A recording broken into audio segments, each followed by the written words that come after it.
जय श्री श्याम। ये कहानी का अर्थ है, 3 ठगों ने एक ब्राह्मण को कैसा बेवकूफ़ बनाया। ब्राह्मण की भी बुद्धि घूम गई और वो भी अपनी बुद्धि को एकाग्र नहीं कर पाया, वो भी उसमें आ गया। एक कहानी में देखना। एक दिन एक ब्राह्मण को पास के गांव में भोजन के लिए बुलाया गया। भोजन के बाद व्यक्ति ने उसे एक बकरा भेंट किया। ब्राह्मण बकरे को कंधे पर उठाकर घर लौट रहा था।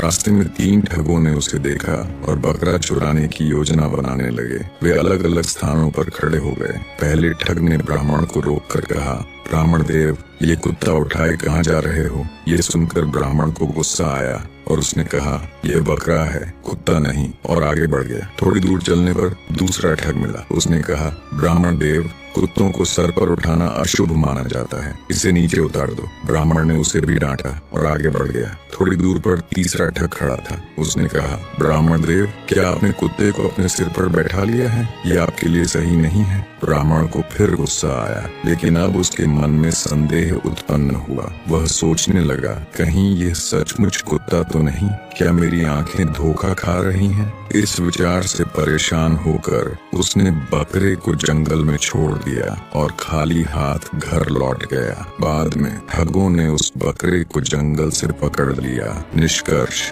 बार बार बोले गए झूठ को सच मानने के बजाय अपनी बुद्धि और विवेक से हर